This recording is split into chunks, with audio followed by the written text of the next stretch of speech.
dia, aluno, aluna, você que está assistindo este vídeo, nós vamos fazer um bate-papo aí sobre história. Como que nós podemos dividir a história e como que é a sua divisão. Então, vamos começar, né? Sem muitas delongas, sem muita conversa, bora começar a divisão histórica. Pessoal, veja aqui que nós estamos tratando da divisão histórica. E ela é dividida em 4 períodos. Idade Antiga, Idade Média, Idade Moderna, que a minha tinta não está funcionando, e Idade, aí agora sim, Idade Contemporânea, né, que é a última divisão que nós temos na história, tá? Então vamos lá, pessoal. Alguém pode se perguntar, e a pré-história? A pré-história, para este momento, para esta divisão, ela não é importante. Né? Por quê? Porque a pré-história não existia a escrita ainda. Né?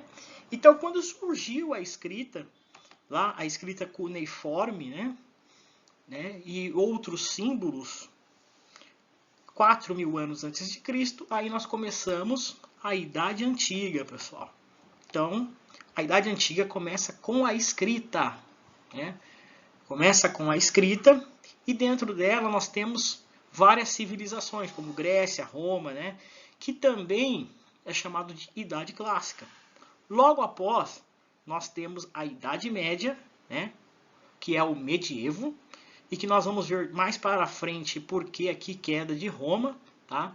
E começa em 476 depois de Cristo, né? Logo após, nós temos a Idade Moderna, né, com a queda de Constantinopla em 1453.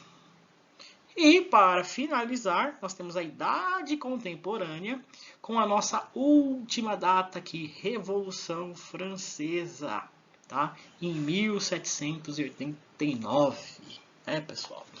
Então vamos lá entender toda essa divisão, vamos entender esta linha histórica, né? Começando pela Idade Antiga. Né? Olha só, Idade Antiga. Então vamos começar aqui. O que nós temos na nossa Idade Antiga, pessoal? Como bem dito, né, no slide anterior, surgimento da escrita. Né? Então, quando a gente fala em Idade Antiga, a gente tem que lembrar do surgimento da escrita. Falou em Idade Antiga, 4.000 anos antes de Cristo, tem lugares que colocam de 3.500 a 4.000.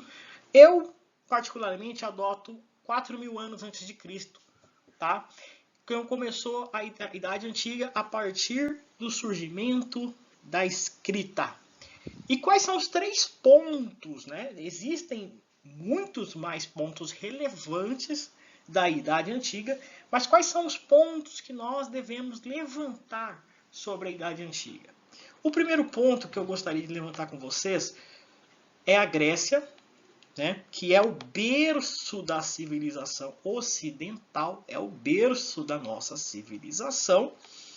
O outro ponto que eu gostaria de levantar também é Roma, que é a base de todo o nosso ordenamento jurídico.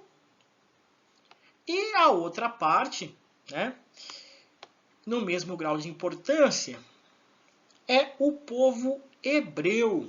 Por que o povo hebreu é importante e por que ele está na Idade Antiga? Principalmente para nós do Ocidente, o povo hebreu é a base da moral e costumes ocidentais, né? Então, a base da moral e dos costumes ocidental, por isso, né, nós chamamos de moral judaico-cristã. Então, quando nós estamos falando de moral judaico-cristã, nós temos que lembrar do povo hebreu. Né? Este povo hebreu, que é aquele povo mencionado na Bíblia Sagrada, que basicamente é a base da moral e costumes ocidentais. Né? O Ocidente, como base de moral e costumes, existe totalmente fundado sobre os costumes do povo hebreu. Né? E isso é um pouco diferente quando nós estaremos tratando de Oriente. Mas quando a gente trata de Ocidente, né? Vocês podem perceber também que a nossa linha histórica ela é totalmente eurocêntrica, né? Mas quando nós estamos tratando de Ocidente, nós temos que lembrar, principalmente na Idade Antiga, de Grécia, com a sua cultura, né? Com o berço da civilização ocidental, Roma, com a base jurídica, né? O nosso ordenamento jurídico, e os hebreus, né? Com a sua base moral e costumes ocidentais, né? Moral judaico-cristã. Né? Então, esse é um resumo da Idade Antiga e de 3 povos que foram importantes para esta idade. Né? Se vocês forem ver, a Idade Antiga tem outros povos, como os fenícios, né? Como o Egito. O Egito também foi importante para nós em questão de cultura, porém, o berço da civilização ocidental mesmo é a Grécia. Né? Depois nós vamos fazer um estudo só sobre civilização greco-romana, vamos fazer um estudo sobre o Egito, porque o Egito ele é maravilhoso. O Egito, se a gente for fazer uma história, né? Se nós fôssemos fazer uma aula só sobre Egito, nós ficaríamos 1 hora ou 2 horas falando só de Egito. Né? Então, como aqui é um resumo de como nós devemos caminhar aqui na Idade Antiga, então lembre-se que nós temos aqui Grécia, Roma, né, e os hebreus. Para nós entendermos a Idade Antiga, né, dentro desta aula, é importante a gente fixar esses 3 povos. Né? Mas, claro, temos os egípcios, né, a civilização egípcia, temos a Mesopotâmia com crescente fértil, temos outras civilizações que serão faladas à frente, né? Então vamos lá para a Idade Média. Então agora nós vamos falar da Idade Média, né? A Idade Média que ela começou com a queda, né, do Império Romano. Lá anteriormente, na Idade Antiga, teve o Império Romano e o Império Romano do Ocidente. É isso que a gente tem que lembrar, né? Que houve a queda do Império Romano do Ocidente, mas o Império Romano do Oriente só vai cair lá na Idade Moderna. Então, a gente pode ver de novo que a nossa linha do tempo aqui é eurocêntrica e que na Idade Média nós estamos falando aqui, né, do medievo, do modelo feudal, que era um modelo baseado em servos e senhores. Né? E existiam os senhores feudais e existiam os servos. É claro que existia toda uma casta de uma forma piramidal, que a gente vai estudar isso quando só falarmos de medievo. Aí nós podemos falar desse sistema piramidal que é utilizado até hoje. Até hoje, né? Pode perceber que na empresa que você trabalha, ela tem um sistema piramidal, entendeu? Tem um chefe, depois tem um gerente, um subgerente, tem 2, 3 aspone e depois tem o chão de fábrica, que é o cara que é mandado por todo mundo. Então, esse sistema piramidal, a gente pode enxergar ele dentro da nossa sociedade até hoje, né? Do modelo feudal. Então, quando a gente falar de Idade Média, nós temos que lembrar do modelo feudal e do domínio da igreja, né? No caso aqui, domínio da igreja católica, sobre as pessoas e sobre os costumes. Né? Então, por que foi chamado de época das trevas? Porque tudo que acontecia, vamos dizer assim, na época do medievo, tudo que fosse anormal, né, era considerado, por exemplo, vamos dizer assim, bruxaria. Por isso que tinha a Inquisição Católica, que levou milhares de pessoas para a fogueira, outros castigos, né, que a gente conhece bastante, a gente assiste em filmes isso, né, e isso daí foi ruim para a Idade Média, né. Talvez a Idade Média tenha nos atrasado um pouco como sociedade, se você for ver. Tanto que na Idade Moderna nós vamos ter o período do renascentismo. A gente renasce, né, reaflora, né, toda a base de conhecimento, porque tudo que passou na Idade Média era feito de forma escondida, né? Então nós temos o modelo feudal, né? Quando falamos de Idade Média, então temos o modelo feudal, temos que lembrar de Roma, a queda do Império Romano do Ocidente, lembrando que o Império Romano do Oriente continuava ali, né? Com a sua composição. Lembrando que o Império Romano foi o maior império que já existiu na face da Terra, né? Nenhum outro imperador teve tantas terras, né, ou tanto domínio quanto o Império Romano, que era o império aonde o sol não se punha. Ou seja, quando nós estávamos aqui em Roma e o sol estava se pondo, lá no extremo oriente tinha um protetorado romano onde o sol estava nascendo, né? Então era um império onde o sol não se punha. Aí os alunos devem se perguntar por que teve a queda do Império Romano, né? O que aconteceu? E o que Roma, né? O que Roma proporcionava para os seus povos conquistados, né? Por que a gente fala muito da cultura greco-romana? Por que a gente fala da romanização dos povos, né? Roma, quando conquistava os povos, né, ele deixava o povo ali com a sua cultura, porém estava sobre a égide do Império Romano, sobre as leis romanas. E isso trazia uma romanização. O povo, né, alguns povos queriam ser romanos. Tanto que os bárbaros invadiram o território romano e se romanizaram, né? Eles invadiram, destroçaram o Império Romano por outros milhões de motivos, que aí quando nós estudarmos Roma, aí nós vamos falar por que da queda desse império, como que isso aconteceu, né?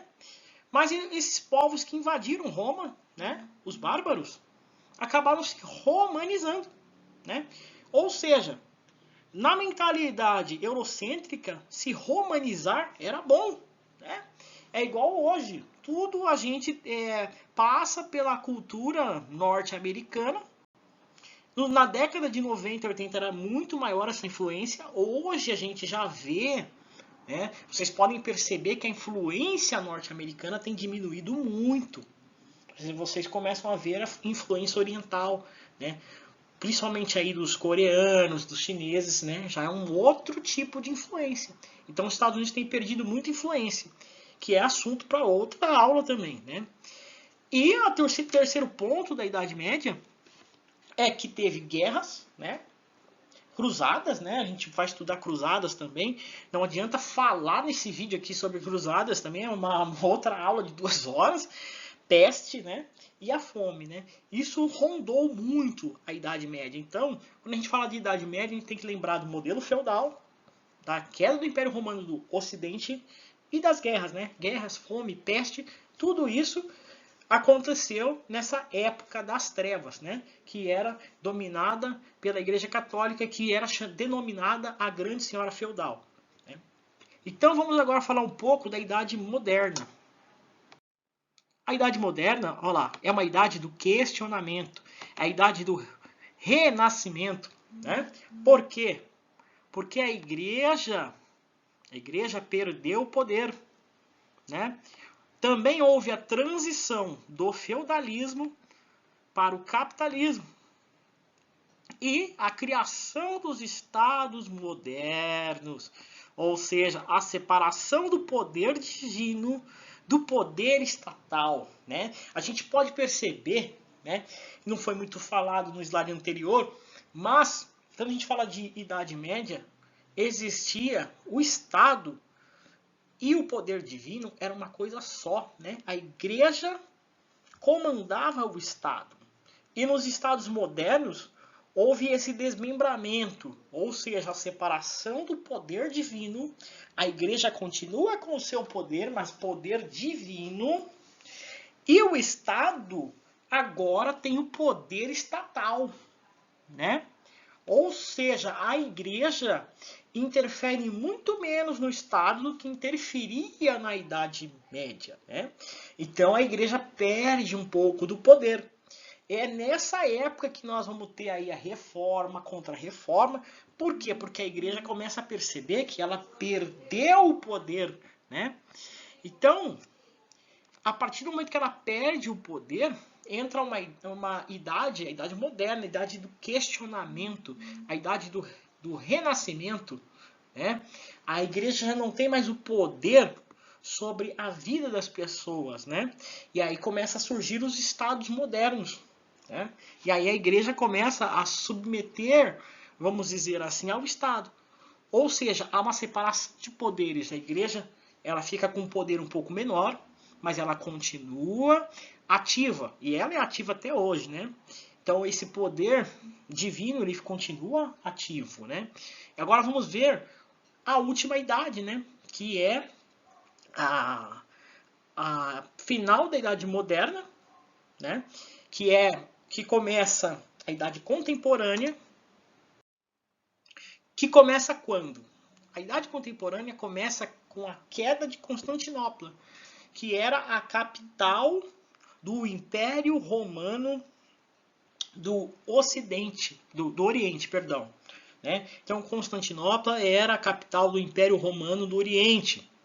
Né? Então, a Idade Contemporânea se inicia com a queda do Império Romano do Oriente e, né, na verdade, vai até a Revolução Francesa, né, aqui, até os dias atuais. Né?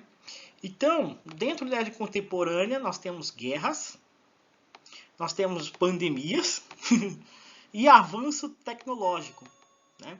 A Idade Contemporânea é tudo o que aconteceu depois da Revolução Francesa. Né? Revolução Francesa é o último marco histórico, que a Revolução Francesa é o fim da Idade Moderna e início da Idade Contemporânea. E a Idade Contemporânea não tem um fim, né? Porque é até os dias atuais. Hoje é a Idade Contemporânea, amanhã também, até que se crie, né, uma nova nomenclatura. Já estavam querendo criar a tal da Idade Digital, né? Mas, por enquanto, o último marco histórico é a Idade Contemporânea. Então, a Revolução Francesa é o último evento que nós temos aí dentro do nosso calendário histórico, né? Que é o início da Idade Contemporânea e o final da Idade Contemporânea, infelizmente, a gente não tem até hoje. Né? Então, estamos vivendo, né, sobre a Idade Contemporânea. Então, eu espero que vocês tenham entendido essa breve aula aí, né? Se vocês tiverem dúvida, comenta, compartilha. Se quiserem ajudar o canal aí, também fiquem à vontade. E continue com a gente aí, se inscreve, né? Porque eu vou colocar mais vídeos também. Obrigado!